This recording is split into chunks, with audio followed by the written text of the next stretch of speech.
Hello. Welcome back. This is episode 3 already. It's been like a week and a half. I was on vacation. But yeah, I'm back. This episode has less of a structure, so that I'm kind of just experimenting with.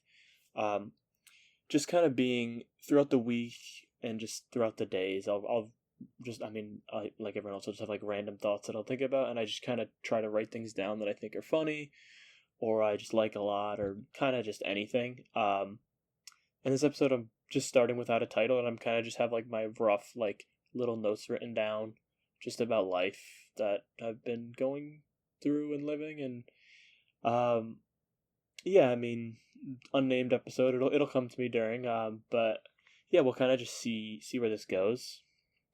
But just to do a little life check in, what's going on? I just checked. I just returned from vacation. I was in Aruba for a week, which was awesome. I'll talk a little bit more about that later. But yeah, it was awesome. Beaches were amazing. Blah blah blah. All of it. I hate flying though. Definitely not a fan of that. I've flown a lot, and I just every time I get that same little like stress. That I feel like a lot of people probably get. Where I know my logical mind, I'm like, it's more common to get into a car crash and die than a plane crash, but like, yeah, it still stresses me out. Then second, just training wise, 37 days until my race. Very excited for. If for people who don't know, I'm sure if you're listening to this, you know me very well and know, but it's a 50-kilometer race, which is 32 miles, and it's a trail race. Yeah, I'm really excited for it. And this training has been a lot tougher than my marathon training. Been a lot more intense, a lot more miles, a lot more elevation. But yeah, I still love the distance running. I love trail running. I learned that I really do love that. But I kind of been thinking about my longer term goals too. I know my this race isn't even done yet. But I mean, just kind of big picture. I generally just kind of want to keep getting my mileage up and up until I reach that upper edge of what I'm capable of while still maintaining. I've been in the 40 miles per week for a while. I just upped it now to have my baseline be 50 for this training, and then I'm going to probably peak out at like 1 week of 60 mile, which might be this week. But yeah, big picture, I do still have these big lofty goals, which I think are good, of running a 100-mile race and also running the Barkley Marathon, which is a very popular, massive race. It's considered the most difficult race ever. Um, that there's plenty of documentaries on it if you want to watch. It's fantastic. But and then I also have a little bit of interest in like attempting a 5K like just as fast as I can, just to kind of see, because I'm more experimenting with endurance right now, and I do want to try out some speed work and just kind of see um, how fast I can get. But then after this race, at the end of September, it'll within like I'll have some time to get back into running, but training in the winter is much harder, obviously. Um, but I did train for a marathon in a lot of the winter, so it's something that I'm used to. But obviously, it is just a little bit more challenging. Um, but yeah, I just want to keep that weekly mileage high, and I just want to be preventing injury and just like kind of rehabbing always, and just strengthening stuff like that. Next update, I'm moving into back into school tomorrow. I'm really excited. I'll also get more into that later, but uh, it's been an action-packed summer. I had the internship, which was a 10-week. Went to LBI for a week during that, and then internship ended, and then the following week I was off on vacation, and now I'm back, and I just have this little one day, and then I'm back at school. So I'm excited. I do like being busy. So definitely a fan of all this. But my first random thought that I wrote down, which was happened pretty early in the vacation, was just like this concept of like, so like everybody knows like there's panoramic photos that you can take on your phone, and I everyone tries to take them, including me, and we always think that they're gonna look good. But like I genuinely have never looked back at a panoramic photo, and I don't think anyone ever has. Um, and I think people need to accept that they're just kind of a useless feature, in my opinion. But then the funny part about this is that literally after I wrote this note down, it was because like I think I was trying to do a panoramic, or I saw someone doing it. After I wrote this down, my dad literally took a panoramic photo and then showed it to someone. I was like, he just like beat all the things that I just said. Um, it was like the universe was like laughing at me, but I'm still anti panoramic photo. I think they're the stupidest feature of all time, and I just like I'd always try to take him too. Like I'm a part of this camp, and they always don't turn out good. And if you move 1 millimeter during the photo, you will have like the most insane distorted photo. Yeah, that was one of my random thoughts. I guess I'll dive a little bit into Aruba just to kind of talk through it. It was beautiful. It was hot. It was it's just like, it's beachy. It's super, super humid. Beautiful water. It was amazing. But I think what was more important to me is that what it kind of means for my parents to kind of just be able to give me and my brother an experience like that, because they've always talked about like, oh, we need you to see Caribbean water, and it really was like, it was amazing. It was breathtaking water. And I think for me, more so, it was the fact that they had talked about it and been like, oh, we're going to get you guys there one day. And I think it was awesome. And I think it was also just seeing how happy they were with it. I mean, it's their, I believe, 26th anniversary tomorrow. I know it's tomorrow, but I'm not sure on the exact year. And this summer was their 50th and 60th birthday. It's just like a lot of big events happening, and I was so glad that they got to celebrate something like this and go to a place that they've always wanted to go and experience that Caribbean water again.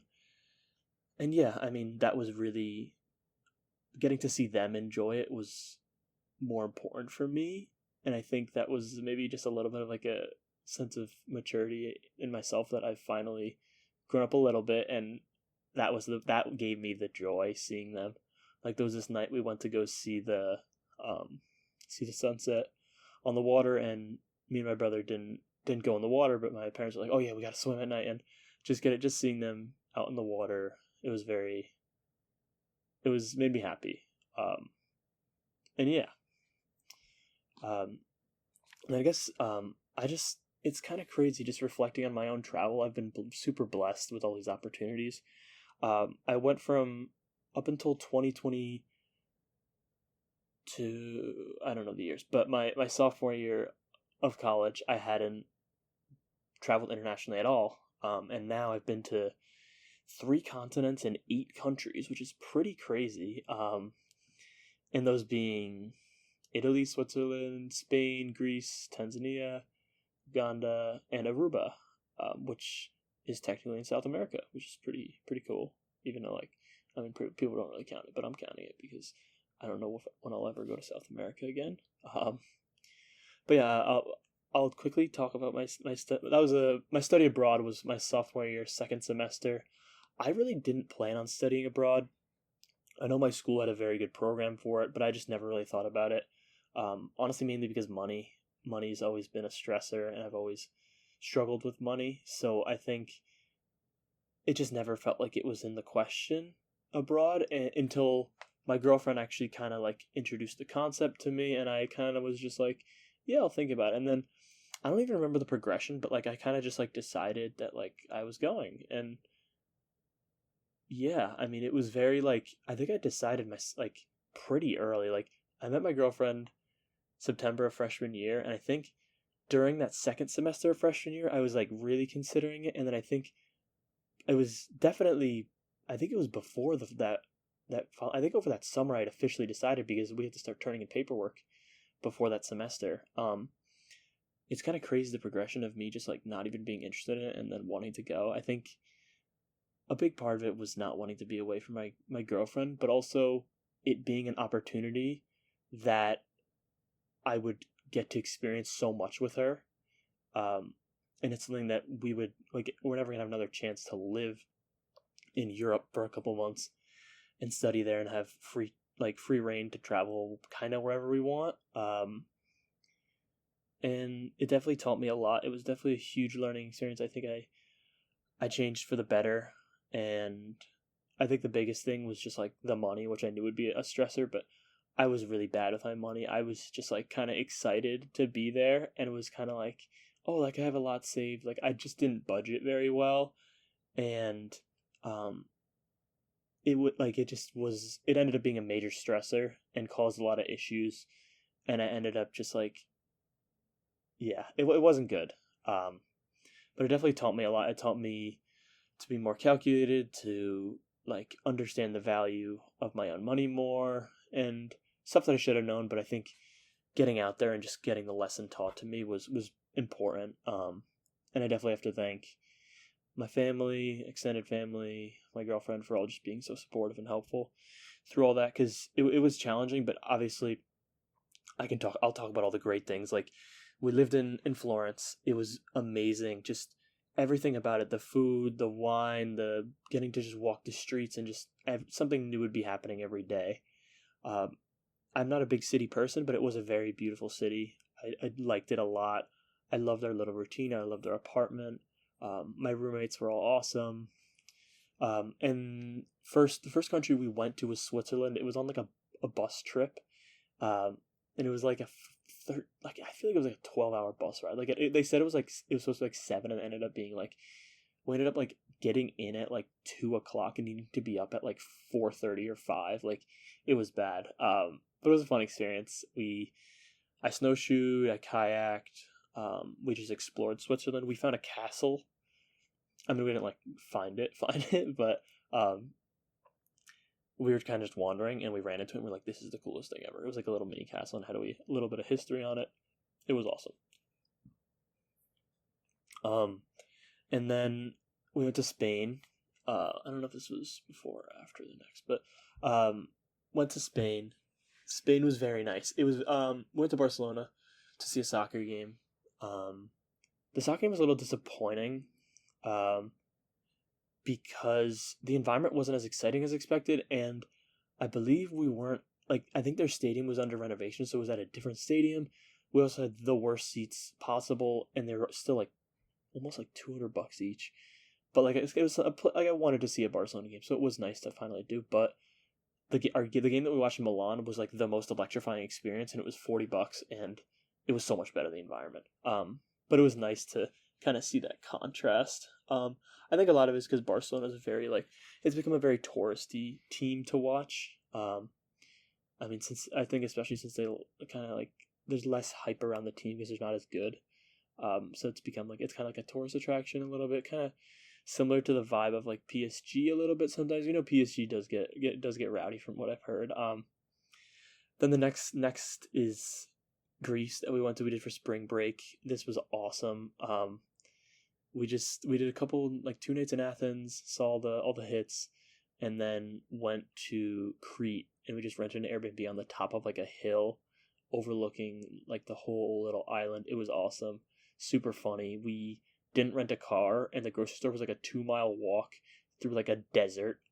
It was a lot of fun stories. It was very, very fun, and we had a big house. Like it was beautiful. Awesome experience.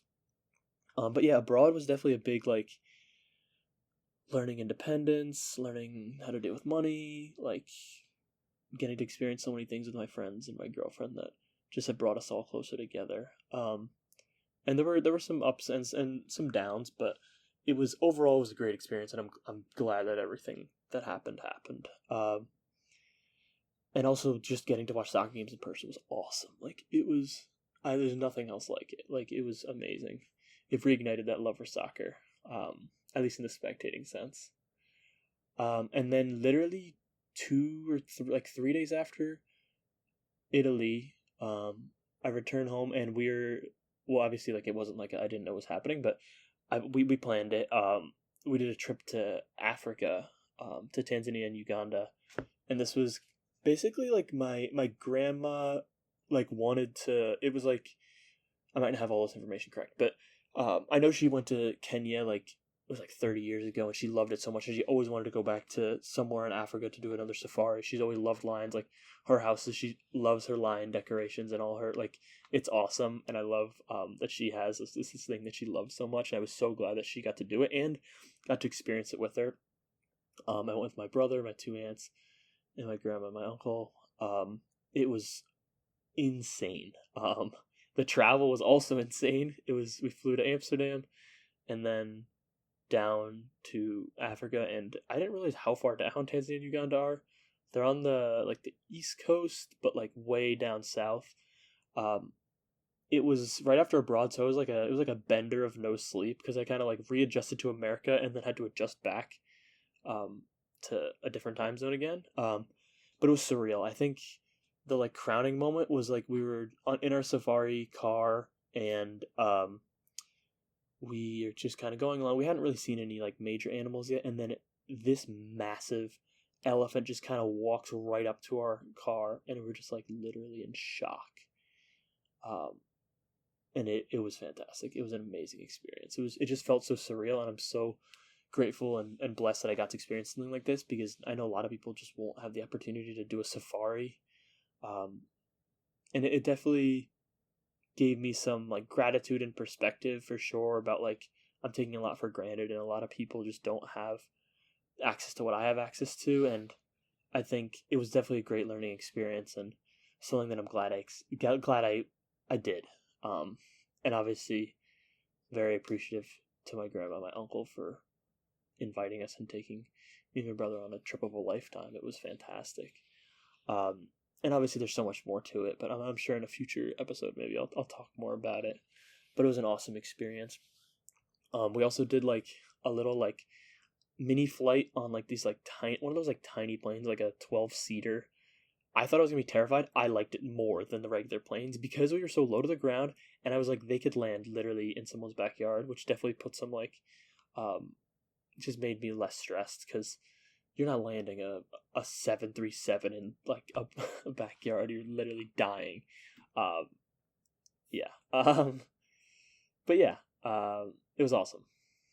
Africa. Then Aruba. I talked a little bit about it, but I'm not a big like beach guy, but it was very awesome. It was great to see my parents loving it and enjoying it. I didn't know it was a kingdom of the Netherlands. Learned a lot about that.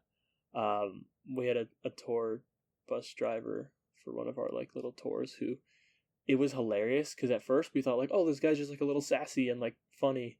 The dude was the worst by like literally like a half hour and we were like, this guy sucks. Like he hated Americans. I'm like we were all American and he was just actively hating on Americans. Luckily we weren't his main target, but he was basically just anytime anyone asked a question, it would be like a good question. He'd be like basically be like, you're an idiot, and it would just be like, oh, guess we don't ask questions. But that guy, he sucked. But it was like it's a funny memory to be like, um, remember that guy? Like, oh my god, he was awful. But yeah, I mean, and then I also like this. I mean, this doesn't really count as like a phone detox, but it was kind of like a mini phone detox because like during most of the day I would just be on airplane mode because I like didn't need cellular connection. And I did like a lot of aspects of it. And it kind of just taught me also that I really only use my phone to play games and to text like my friends slash mostly my girlfriend. I think I could genuinely do a full detox if I was living with my girlfriend. Um, but I would probably still need to play Clash of Clans realistically if you know me, then probably. But yeah, I think the main thing is just like not being with my girlfriend. I like stress too much and I need to have some contact. I also kind of experienced this weird level of FOMO and anxiety, which is a little bit weird because I don't have any social media now. But I think it was just like the FOMO of like, oh, like I wonder if like people are like texting and there's like funny conversations happening. But I was like, why am I thinking about that? I literally would just at the end of the day turn on my or connect to the Wi-Fi of the apartment, and then I would check my texts and stuff for 5 minutes, and then I'd be like, oh, that was it. Why am I like thinking about this? But yeah, I mean, it was interesting. Um, but yeah, Aruba was awesome. I talked a lot about it already, but um, there was one funny moment on our flight back. Like, I don't know if like this is a common thing, but like I feel like it's a thing that like dudes just like love maps. Like, you just love to like I'll literally just go on the maps app on my phone and I'll be entertained for a while. But this guy on my flight literally was looking through, there's like the like map feature on like the TV in front of his seat. He was looking at that thing for literally like 3 of the hours. Like he was deep diving. I didn't even know where he was in the world. I think he was literally just looking at like Pennsylvania for like 3 hours. It was insane. The dude loved it, and he was locked in. He was scrolling around. It was so funny, and I loved it. I loved just watching him do it. It was so funny.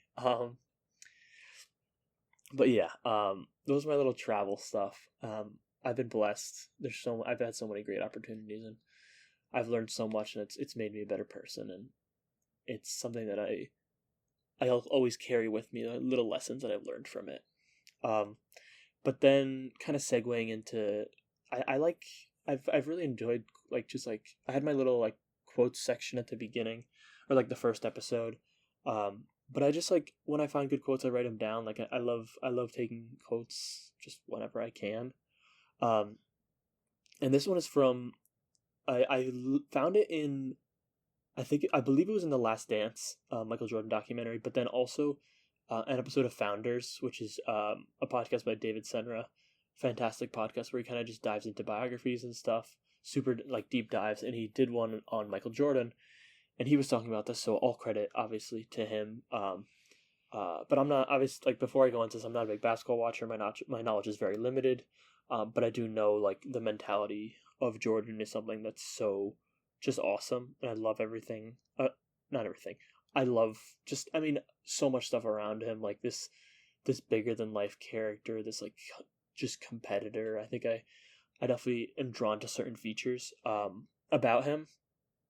But the context of this quote was, it was after Jordan's 98 championship, so after the second three-peat, when basically he was planning on retiring. Maybe I'm wrong. Maybe it's tiny bits of these details, but that's not as relevant. Basically, he was planning on not playing the next season because the team was being split apart. And here goes the quote. Got another one in you? Jordan is asked, presumably about another championship and not another off-tune piano piece. Come on, man, Jordan promptly replies. It's the moment. It's the moment. That Zen Buddhism shit. You've got to get in the moment and stay here. Just stay in the moment. And that's a quote that I just grabbed onto and I loved. And I'll give another quote that I found. It was just kind of talking about that quote and diving a little bit more into how like valuable that skill is of being able to fully live in the moment. And here it is. Most people struggle to be present. People go sit in ashrams for 20 years in India trying to be present. Do yoga, meditate, trying to get here, now. Most people live in fear because we project the past into the future. Michael's a mystic.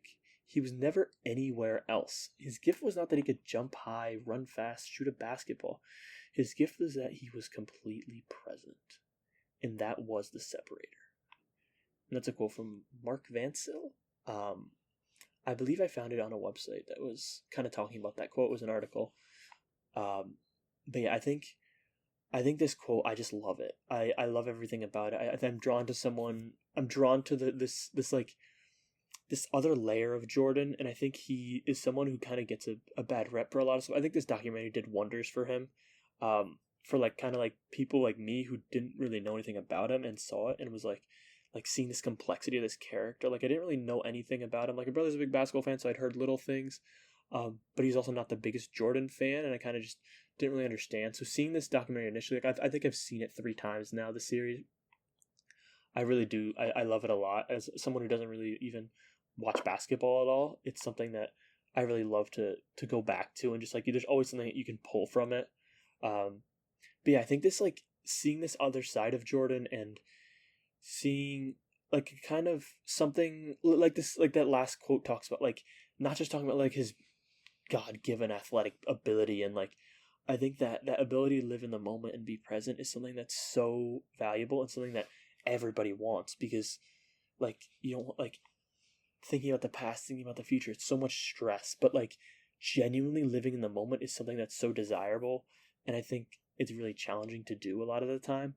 And I just love this quote. I love this interaction of just like Jordan celebrating, and then the reporter just kind of being like, "Oh, you got another," like trying to get that quote, and he just kind of like softly like hits back at him, and it's just like, just enjoy the moment, man. Just live in it. And I know he pulled a lot of his like a lot of that like that like Zen Buddhism line from his coach Phil Jackson, who's another very interesting character. But yeah, I think I just love this quote. I think it also connects to the themes of this podcast and what I'm personally working towards. I think living in the moment is something that I struggle with a lot of the time, because I think of I stress about money, I stress about the future, I stress about, oh, what if this is gonna happen? Oh, what if this, that happens? But in reality, the future isn't at all guaranteed, so I need to recenter myself and realize that and really lock in and just live in that moment, because I don't want to live with regrets. And that's a reason I started this podcast. That's what I'm really working towards, just having that working towards that mentality of just living in the moment, just knowing that life is so precious and it could be over at any moment. And also just that idea of just Jordan accomplishing what he's wanted so bad to get that second three-peat, and making sure to actually enjoy it. Because it's something, when you work so hard for something, you don't, obviously I haven't accomplished things on that level, but when you accomplish something great, you have to let yourself enjoy it a little bit. And I just think it's so important. I think it ties into this whole podcast, and I think it was a great quote. But I'll move on to my second little quote. All the quotes today are kind of just in a similar theme. This one is from Conor McGregor, in the McGregor Forever documentary, which I've watched 2 episodes by now, I believe. And I'm definitely gonna finish it. I've never been the biggest McGregor fan. I don't really follow UFC a ton, honestly, really at all. But I mean, everyone knows who he is. I think I didn't like his braggadociousness and his loudness and his he's a big shit talker, but sometimes to the point where it felt a little bit over the top. But I think now, looking at everything from a zoomed out perspective, I see everything he does, and he's a marketer and he's building this persona. He's also an extremely talented athlete, and the only reason he's gotten to that point is because he's being himself. So I'll get into the quote. Here it is. I lost my mind in this game, like Vincent van Gogh. He dedicated his life to his art and lost his mind in the process. That's happened to me, but fuck it. When that gold belt is around my waist, when my mother has a big mansion, when my girlfriend has a different car for every day of the week, when my kids' have everything they ever want, then it will pay. Then I'm happy I lost my mind. I'll die a crazy old man. So, for me, obviously, maybe not the money part doesn't have to ring true, but this is something that he obviously is working towards, and but it's that level of obsession that I love, and I think I connect it back to Jordan just because I saw that level of obsession, that there's just that fire, and Jordan's wasn't. I mean, I don't know what his thing was. For McGregor, it's he's driving for this money and this power and this but he's all doing it through this art that he loves, being fighting, which is interesting enough. But yeah, I think I just love the level of obsession. I love passion, and I love when people are into things. I love when people are so into things that it can be I don't even know the right word, radioactive even, it takes over them.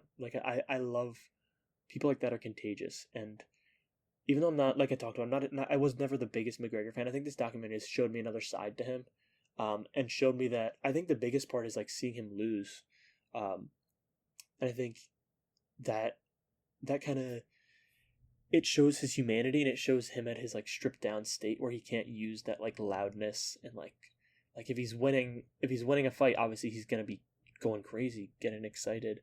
But yeah, I think those qualities that rubbed me the wrong way are the exact reason that he's so successful. I think you can't always be someone that everyone gets along with, and I think it's just it's like Jordan. Not everyone loves him. He has so many he has little bad things in his history, and I don't really know a lot of details, but I know he's not the most universally loved for some things, but I know he's also loved by so many, and I think he had such a profound impact on people because he was being himself. And he was, I don't know, obviously, so many details, but I'm talking big picture. He wasn't compromising. His goal was to be the best basketball player ever, and he did it. And yeah, I think I don't think this has to tie into like hyper success. But I do think tying back into those two, I don't think you can be hyper successful or really successful at all and be universally loved by everyone. There has to be, I mean, this is at least my interpretation. There has to be a level of not caring what other people think to reach these high levels and being so focused on yourself that it doesn't even matter what these other people think. And I know I talked about this a little bit, but tying back into this whole podcast and direction that I want to take this, I love obsession. I love finding something. For me, I love finding something and diving into it.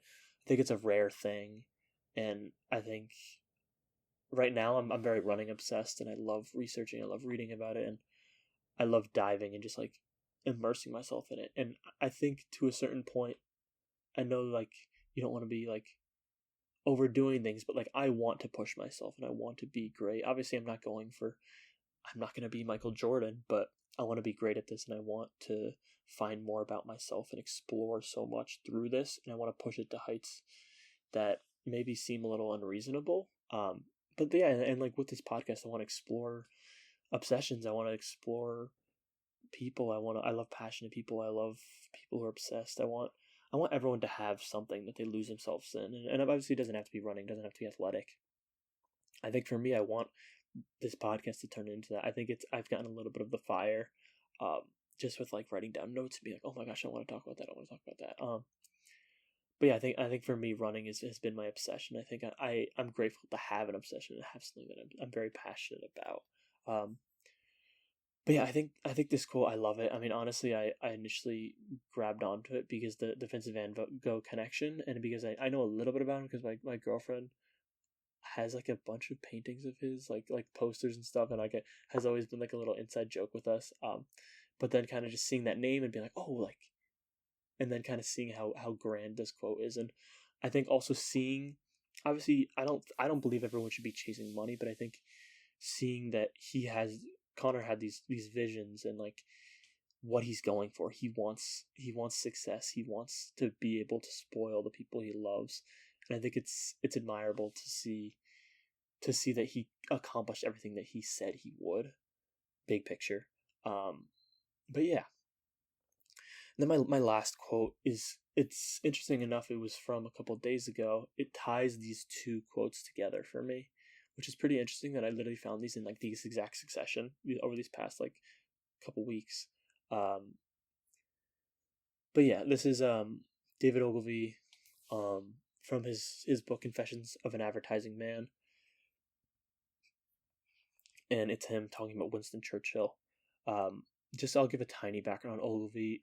Just research him if you really want to get the dirty details on him. But he's Scottish, and he founded Ogilvy, which became a massively successful advertising agency, which is now still a massive agency. In 1948, at like I think he was like 38. He was like, it was later in his life for like obviously for like starting a career and starting his own agency.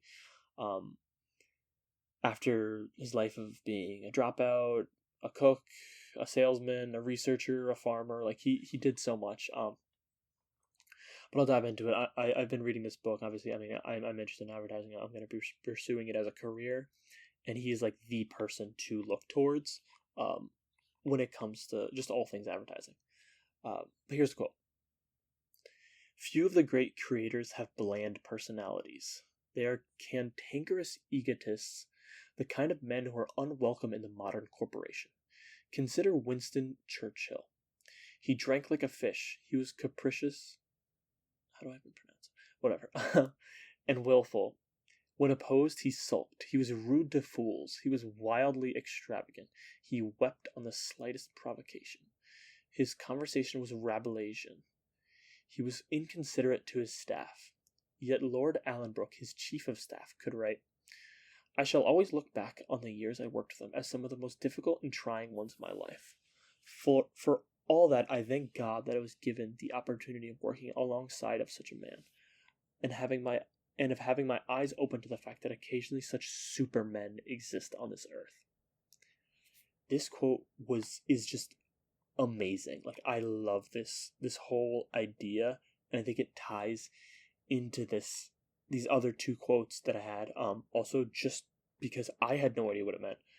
Rabelasian, which I think is how you pronounce it, kind of just means like humorous, like kind of like explicit humorous, like not very like PG. I think that's kind of the interpretation that I got. Not extremely important, but just kind of just tying into more about Churchill. Now, I don't know a lot about him, so I won't dive into like his like specific like things that he did. But obviously, like, people know he's an extremely important figure in history. And this, I love this. I love the concept of like basically just a very flawed, imperfect human who also obviously has these extreme powerful strengths, and that people appreciated that a difficult person a lot of the time, it basically like someone who's extremely talented, if they're even if they're difficult, is way more valuable to a team as a person in a relationship than a bland person who's afraid to stand out. Yeah, I mean, I love this quote.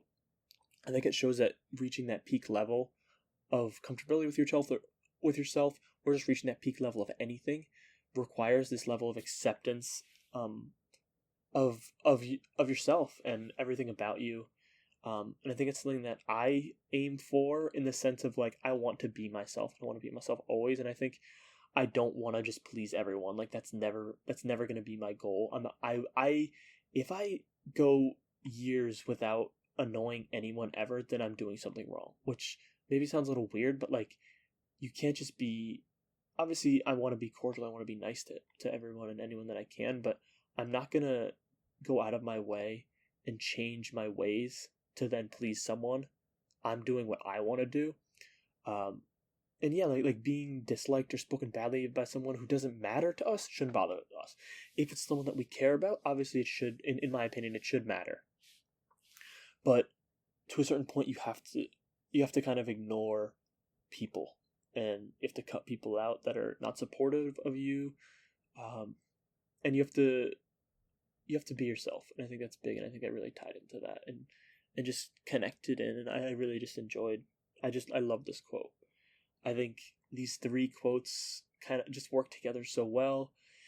The Jordan McGregor quote tied beautifully into that Ogilvy quote, because they're both like, Jordan and McGregor are both these hyper competitors and just don't care what other people think about them.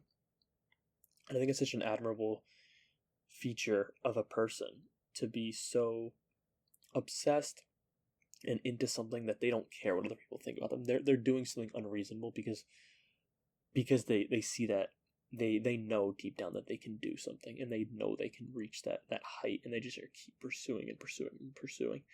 And I think it's such a desirable thing to be. Imagine that being like your career, being something that you are just so in love with and just are obsessed with. Like, imagine that.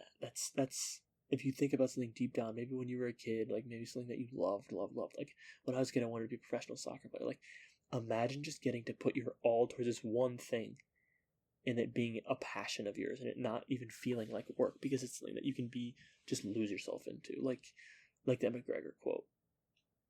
And then also, just, I think that living in the moment can tie into a lot of things, where it's like not really stressing and not really getting anxious, because there's nothing you can really do about you can't control a lot of things. And I think that's a part of that acceptance. It's just realizing that living in the moment is accepting that maybe you'll be dead soon, but it's accepting that you might as well live the best you can while you can. And I think all these people that I've spoken about, like, they've put more hours into one thing than most people ever will. And I think there's something to be admired about them when it comes to finding a purpose in life. And I think it's something that I admire. I think they're all imperfect, and I also do admire that. Like, I think if everyone was all like all dandy and perfect, like, life would be so boring. I think it's special people like this who have that level of obsession that is admirable, and it's something that it's beautiful. I think it's an art. I think finding that obsession, and finding that purpose. I like that pursuing that concept of pursuing perfection in a craft, that perfection is impossible. I love it. I think it's a reason that I am drawn into running, in the sense of like there is no perfect, and everyone is so different with it, and it's still, the concept of ultra running is still a relatively new like sport, in the sense of like there's no like one way to do everything, and I think I get to like kind of conduct my own research and push myself to my own limits, because no one's discovered the limits of humans, and we don't know. And I think obviously I'm not going to be, like I'm not doing the most insane things, but I think I'm building and building and building and experimenting and trying things out, because it's something that I love, and I think it gives me so much joy, and I think that's important. But yeah, that's kind of just wrapping up the little quotes section. I do like these quotes. I'll probably continue to do them, just because I always have quotes that I find and I always like. I have my favorite quote. The comparison is the thief of joy. I love the quote, and I think it's a very, I'm trying that needs to be a very central part of my life. And but yeah, I like these quotes. I'll probably do them most episodes, because I love diving into them. But another life update. Tomorrow I'm moving into school, which I'm very excited for. I'm starting my senior year, which is an insane thing to say. But I'm very excited for to see my girlfriend above all, to see my friends for sure, get into my school routine, which I appreciate so much. Yeah, I can't believe I'm a senior. It's pretty crazy. It feels like just like literally like a couple months ago I was moving in for my freshman year, all scared, and yeah, it feels weird, but I'm definitely not like, oh my gosh, like I'm so sad it's ending. Like I think it's all good. Like it wouldn't be such a special memory and special thing if it I could just be like, oh, just another year. I think it's the idea of like it's a limited amount of time, and like tying back into that living in the moment. Like just I can't go back, I can't go forward. Might as well just live right here. Um, but I'm very very excited for my classes. Obviously, like being a senior, I get some more flexibility, and I'm also in some upper level classes, which is very nice. So I guess I'll just like talk about my classes briefly. Might be kind of boring topic, but I'm excited for my classes. First one is psychology of sleep. I'm excited for this one because I think I sleep very well. I think in my childhood I slept terribly. I would be nightmare awful. Like I would, like it was bad. I would like wander out. I've always been a very paranoid person. I would be so terrified. Like even just like if I got up in the middle of the night and I had to pee, like I would be literally so terrified to even just walk to the bathroom, because I'd think I'd be like murdered as soon as I walk in the room. Like I was riddled with this terrible, like debilitating paranoia for like my entire life, and I still have a little bit of it. But it was worse when I was a kid. And then it kind of feels like it was like an instant switch, which is like obviously there was more playing into this, but I had always been in a twin bed even until I think it was like my junior year of college maybe, and like I'm 6'3", so like I didn't fit in the twin bed, but I always made it work. But I never really slept comfortably. I don't think I ever, like it always would take me hours to fall asleep every night. And I got a queen bed, and it genuinely like changed my life. Like it was the greatest moment ever. Like there's never been a greater moment of my first night sleeping in my queen bed. It changed my sleep. Ever since then, no matter where, like no matter the night, no matter how late I go to bed, how early I go to bed, I can fall asleep in less than 10 minutes every single time, and it's awesome. And I think sleep is something that I'm so curious about, because it's such a topic that not a lot of people know a lot about. And I know people are like, oh yeah, REM and like blue light, and I'm like, yeah, but like I would love to learn more. And I think also with running, I think it's a very important topic, recovery, and I'm blessed to be very like productive with my sleep and get good sleep. But I also like I was getting much less sleep than usual this summer with my work. But I think I definitely I want to learn more about sleep, and I think everything about it makes me curious. So I mean, hopefully it's an entertaining class that I do enjoy. I mean, I can't see myself being bored by it, because it's a very interesting topic to me. Secondly is branding. which is the second to last class in my advertising major, my advertising concentration of my major. Branding is something that I fell in love with the whole concept of after reading. I talked about it in one of the episode's, but Walter Isaacson's Steve Jobs biography. Just kind of learning more about Apple. Apple's always been Apple. I think was the company that Apple and Steve Jobs are the things that got me into marketing and branding and businesses and biographies. Like it was really just like reading that book was fantastic, and branding is something that I love. I feel like I say this in a lot of like my interviews because it's true. Like I fell in love with advertising and branding and marketing because I love how much differentiation can occur within a company just by its like brand positioning and things that are two companies can be identical in product offering, but they could be totally different when it comes to branding. And I think that's something that's like it's that power of like changing the image of something just by like wording and calculated like positioning and everything. I think it's something I'm really interested in. I don't really know how this class is going to operate, but I believe we're going to like have a company that we choose and we like do a deep dive into a lot of stuff. I don't really know. I'm looking forward to it no matter what, just because it's something that I'm very passionate about. Next, history of the American presidency. I also am a huge like president. I just love reading about presidents, reading about American history through the lens of presidents because I think they're such prominent figures, obviously, and yeah, I've read biographies, I've listened to podcasts about presidents. It's just such an interesting topic. I find it very interesting. I know this class is probably going to be a lot of reading and stuff and a lot of essays, and I'm looking forward to it. It's something that I'm interested about and I'm passionate about, and I just love learning about it. I don't know. That's really all I got for that. My next one is capping. I don't know if this is a normal thing for schools, but it's like a kind of cumulative class. Each major has one. It's a cumulative class that kind of wraps everything up, and it's like a big project. I mean, it's so different for each, but within my communication advertising major, I don't really 100% know what it entails. I know that a lot of people end up doing like research projects. I don't really know. I think it's very like it is very like me driven. So like I am gonna have to like come up with the ideas and like my direction for stuff. And I'll figure it out. And I think it depends on my professor and like the flexibility levels of like how wide of a range can I pursue. I hope to pursue something. If not just advertising related, then maybe one of my passions. That I'm just interested in. But yeah, I'm looking forward to this. I know it'll be a lot of work, but it's gonna be nice and it'll be something tangible that I'll have completed and like a big project. Then lastly, I have my two little fun classes. My one credit class that I'm taking with some friends.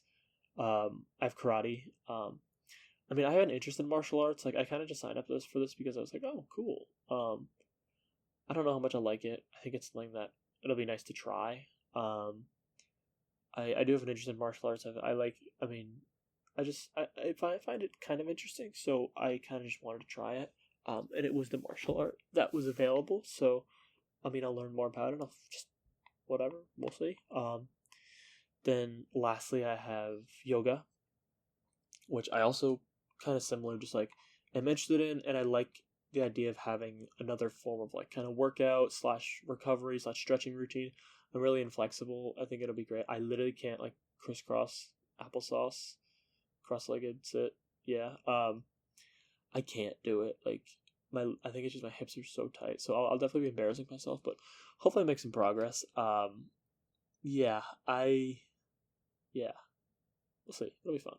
But those are my classes. I also have an internship on campus, which will be fun.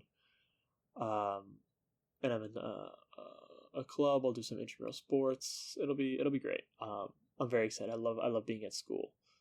But yeah, already being a senior is just kind of insane. Just the more I think about it. Yeah, I'm very excited. I'm looking forward to everything. Like I'm excited for everything. There's nothing that I'm like. There are things that I stress about, but I'm trying not to be like have any dread about anything because it's just like I'm lucky to be alive. I'm lucky to have the opportunity to be in this country, and yeah, life is great. In 24 hours, it'll be even better because I will have seen my girlfriend, who I've not seen in 3 months, which maybe doesn't sound like a lot, but like that's a lot. Yeah. Um, and then I don't think nobody's listening to this is gonna be like just starting college. But I have some like little tidbits of stuff that I learned and helped out with me a lot. Um, Kind of ranging from like super serious and helpful to like less. But yeah, my first one, which is the most important to me, as hard as it is to do this, say yes to every opportunity you get. Obviously, not like things that are dangerous or stupid stuff, but maybe some things that'll be like a little stupid, but like not dangerous and like putting yourself in harm's way. But whatever. Everybody knows that, but I figured I'd clarify. But this changed my life. I think it brought me out of my shell. I entered freshman year really, really afraid and terrified and stressed and kind of hated myself a little bit and was stressed about girls and was stressed about like, oh my gosh, am I gonna fit in? Like, oh my, like I'd also never, um, really like I don't know, hadn't experienced a lot of things that I thought I would have experienced at that point. Um, and so I felt kind of like a loser coming into college. And luckily, I was placed on a floor with an amazing RA who like kind of brought us all together as a floor. Shout out to Alan. And I just met so many amazing people, and definitely am thankful to uh, people for bringing me out of my shell. I think a big one is my friend now, Tomas, who brought me out of my shell with a lot of stuff, which I'm very grateful for. We had this thing. Well, I mean, yeah, I guess I'll talk about this. We had this thing where like, so he knew I was super timid, and he knew that I was very like scared, and I was like I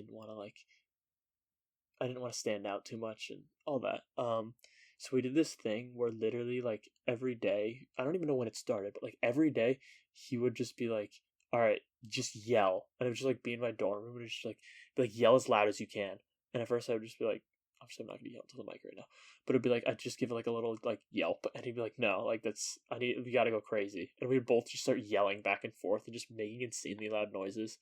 And I think it was, I mean, obviously it's like stupid, but it was it was something that was just like, wait, I can do whatever I want, you know? Like I don't know. It's probably like it sounds dramatic, but yeah, I mean, coming out of my shell was huge. I think it helped me a lot, and I think I think genuinely, if I look at myself now versus myself my freshman year of college, like I feel like I'm a totally different person. And I talked about this in my first episode, like kind of if I'm capable of change, everyone's capable of change. Like I know how different I am from freshman year, and I know everyone else has changed a lot. And school's been awesome.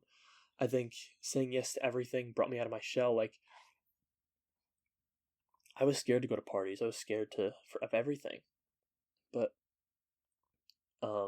just trying everything made my experience so much better. And just kind of being like friends would be like, "Oh, we're doing this. You want to join?" Like we went and played soccer one day, like with some random people. Like it was in the pouring rain, and we just played, and it was the best. Like it was so much fun, so many memories, so many friends. Just leaving my shell and just not really, just I think caring less. And I think that also like tying back into that quote from earlier, like living in the moment and just appreciating where I'm at. And another a big moment of freshman year was well I met so my girlfriend now, I met her like end of September ish. Um like we met, and then we like I was so afraid. Like I thought she was awesome, and I thought she was beautiful, and I had a crush on her. And but I kind of didn't. I was not fully remotely even close to out of my shell. Um, but like we met through like mutual friends, and I chatted with her, and then we kind of just like departed.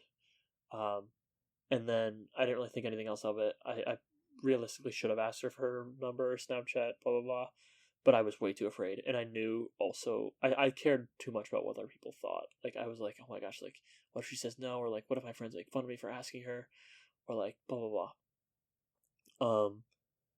But it was like a while before like I was afraid because we would, oh all right, I skipped too far ahead. We got each other's Snapchats through mutual friends, um, which is also just shows to both of our timidness. We would Snapchat.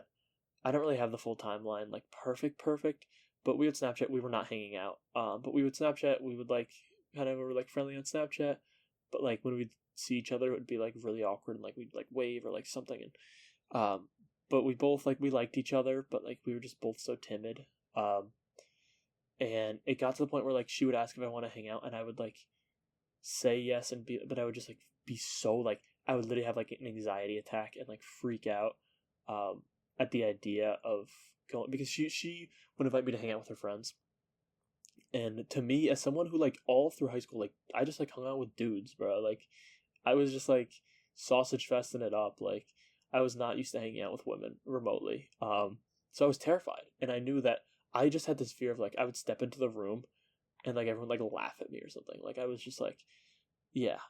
So I would say yes, and then I would just be like, I would flake out last second, and I did. I found out like her friends like hated her or hated me, or like shit talk me a little bit, which is totally fair because I would like get like she would get her hopes up and be like, oh my gosh, like he's coming over, and then I would flake, which obviously I'm an awful person for. And I'm so glad that my girlfriend didn't just like give up and be like, I hate this kid, and basically eventually we hung out, and it was terrifying that first experience, and I was holding in my farts crazy, and the first night I like it was insane. Like I finally like was said yes, and she probably wasn't expecting me to actually come over, but I finally said yes. It was because I had a basketball game at 10, so I went over at like 9:10, like 9:15 or something, and I literally hung out there for like 30 minutes.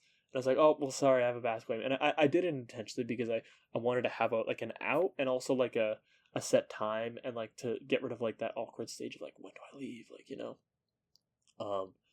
But yeah, we hung out that night, and then we hung out literally every other night since, like from then on. It Meeting her was the greatest thing that's ever happened to me. I think. I'm so grateful for her. I'm so grateful that she didn't give up, and when I was being a little bit of a chicken. And I definitely am grateful to my friends for helping with that and pushing me out of my shell. Um, and yeah, I'm very grateful for everything, and she's the greatest person ever. That was a long little tangent off of my little piece of advice, but saying yes to experiences and just like trying things, and you never know until you try like new experiences. My second one, this probably sounds like I'm a literal like nerd, but like being engaged in class, sound like a nerd. But every class is like costing a lot of money, so just like not wasting it. I think this is big for me. Um, Knowing how much things cost and like knowing that I'm paying for going to school, made sure that like I'm getting my value and I'm not gonna be wasting time.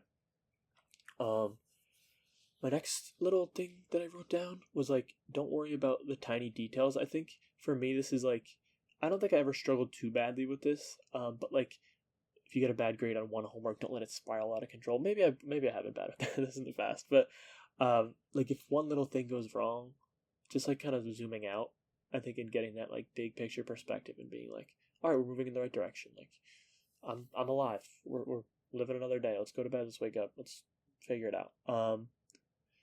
My next one, this is good for everyone because I feel like it's a I don't know if it's a universal experience, but at least for my crowd of people that I know, accepting that the start is probably gonna suck at some point, pushing through, not hiding, and just getting yourself out there forcefully. Everyone else is nervous. Everyone else is just looking to not be seen as the kid that's alone at the dining hall. Like, just pushing through and not hiding, and just you'll find your people. You'll like maybe the people you meet that first week aren't gonna be your best friends, but push yourself and just don't hide. My next one is also sounding like a parent in this, but like having fun is obviously important, but also like staying on top of your schoolwork, and so then you can have room to do whatever you want. Like I finish my schoolwork as soon as I can. This is just how I kind of operate. Obviously people operate in other ways, and like, but like I don't want to have to think about stuff, so I'm submitting it as early as I can. then also accepting that you might switch majors and things might change and all that. I switched majors. It's totally normal. Yeah, I mean, maybe if anyone's listening to this that is for some reason listening to this and entering college, shout out to you if you're a random person listening to this. But or if like you're listening to this and like you're one of my relatives and maybe like your kid is going to school or something. I don't know. But yeah, wrapping up a little bit. If anyone listening to this has anything you think I should talk about, has comments, has um wants to hop on to the podcast and talk about something, like just text me or like leave a comment if you're not someone that I directly know in real life, which would be cool. Like if you're my first listener who's not here, but or who doesn't know me directly, I probably need to figure out a way to actually reach more people with this. But I think right now I'm just kind of building that foundation of these episodes.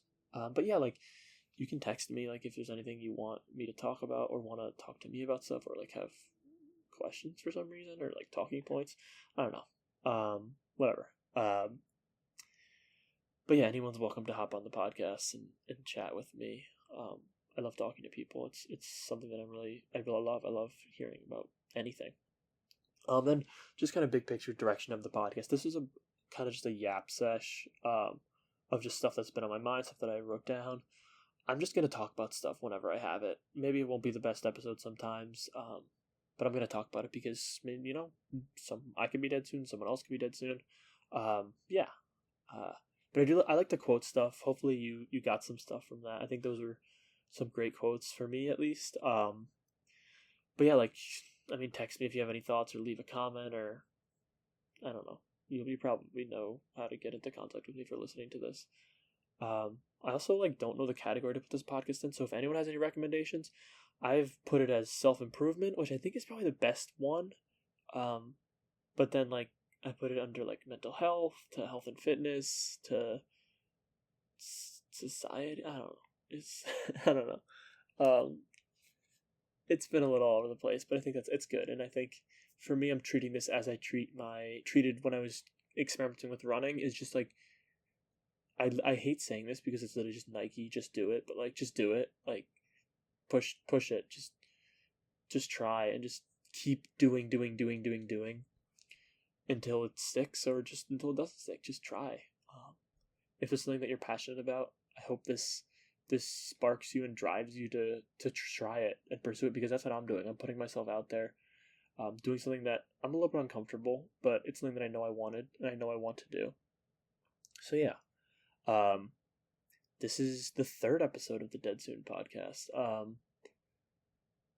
gotta figure out a name for this one, but yeah, if you want to pursue something, just try it and just keep trying it and keep trying it and keep trying it. And yeah, thank you for listening. If you made it this far, thank you. Awesome. Yeah. I guess we'll figure it out.